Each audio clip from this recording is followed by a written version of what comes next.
তো গাইস, আসসালামু আলাইকুম। আমি এখন আলুর দম রান্না করব। মেয়ের পছন্দের আলুর দম আর রুটি করব। আজকে আমি কড়াইয়ে তেল দিয়ে দিচ্ছি, আপনারা দেখতে থাকেন।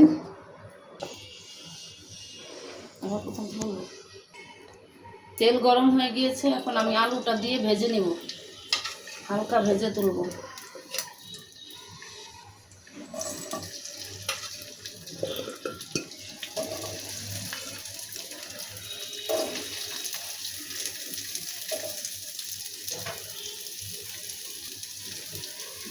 আমি আলুর ভিতরে একটু লবণ আর হলুদ দিয়ে ভেজে নিব।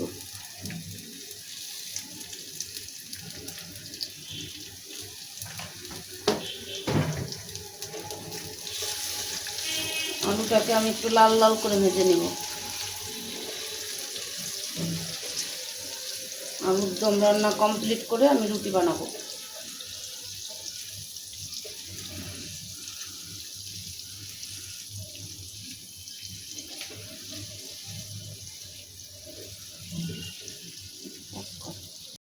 আমি রান্না করছি, আমার বিড়াল এখানে শুয়ে শুয়ে আমাকে পাহারা দিচ্ছে।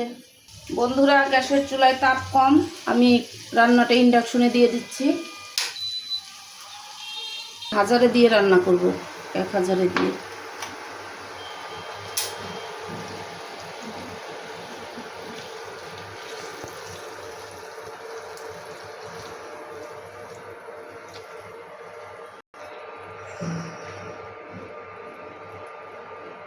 ইন্ডাকশনে দিয়েছি, এখন রান্নাটা তাড়াতাড়ি হবে।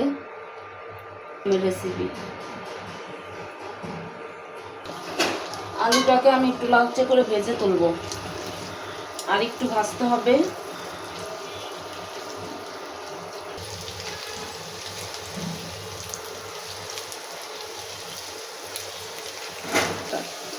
আমার আলু ভাজাটা প্রায় কমপ্লিটের দিকে। আমি এখন একটু এটা গোটা জিরাটা দিয়ে দিব, সামান্য গোটা জিরে দিব আর তেজপাতা দিব।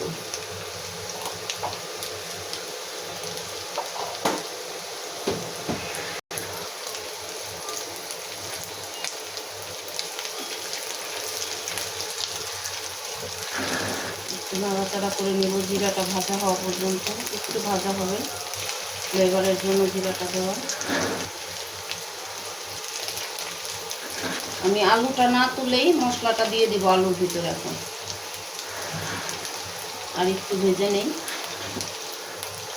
আমি আটার জন্য চুলায় গরম পানি বসিয়েছি, এটা কমপ্লিট হলে আমি আটাটা সিদ্ধ করে নিব।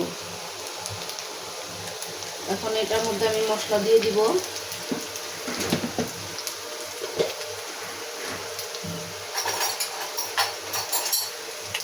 আমি এখানে আদা রসুন জিরা দিচ্ছি 1 চামচ, আর অল্প 1 চামচ। একটু ভাজা ভাজা হলে আমি অন্য মশলা দিব, যাতে জিরা গরম মশলার কাঁচা গন্ধটা না থাকে।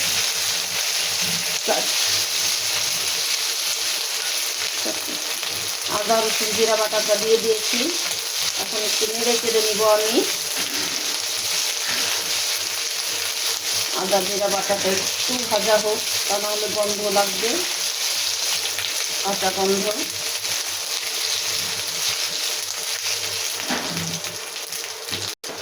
আমি এখন হালকা একটু পানি দিয়ে নিচ্ছি, বাকি মশলাটা দিব। কাঁচামরিচটা আমি পরে দিব। এখন আমি লবণ দিয়ে দিচ্ছি, ধনিয়ার গুঁড়া, লঙ্কার গুঁড়া,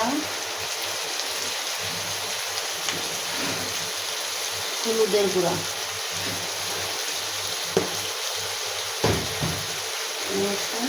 নেড়ে চেড়ে নিব মশলাটা।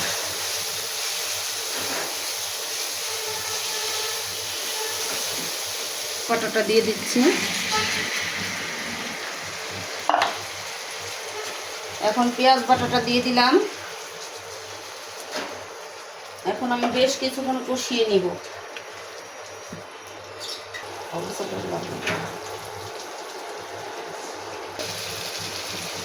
আলুর দম কষানো প্রায় কমপ্লিটের দিকে, আর একটু কষিয়ে পানি দিয়ে ঢেকে দিব। আমি এখন আলুর দমটা আর একটু কষাবো, কষিয়ে নিয়ে পানি দিব, পানি দিয়ে ঢেকে দিব। কিছুক্ষণের জন্য ঢেকে দিব, নামানোর আগে আপনাদেরকে আবার দেখাবো। আমার কষানো কমপ্লিট, আমি এখন একটু পানি দিয়ে দিব, আর একটু পানি দিব আমি। এখন আমি আর একটু পানি দিচ্ছি, পানি দিয়ে এখন ঢেকে দিব, আর পাওয়ারটা একটু কমিয়ে দিব। আমি 800-তে দিয়ে এখন রান্না করব। আমি 4টা কাঁচামরিচ দিয়ে দিলাম, গোটা কাঁচামরিচ। এখন আমি ঢেকে দিব। কমপ্লিট হওয়ার পরে আপনাদেরকে আবার দেখাচ্ছি। আমারটা প্রায় কমপ্লিট। আমি এখন জিরা বাটা, ভাজা জিরা বাটা, গরম মশলা বাটা দিয়ে দিচ্ছি পরিমাণ মতো, দিয়ে একটু নেড়ে চেড়ে নিব। নেড়ে চেড়ে দিচ্ছি আমি মিশার জন্য। এখন আমি দিয়ে দিচ্ছি সামান্য একটু চিনি স্বাদের জন্য।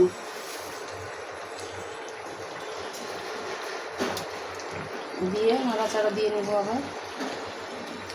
এখন আমি দিব নামানোর আগে একটুখানি ঘি।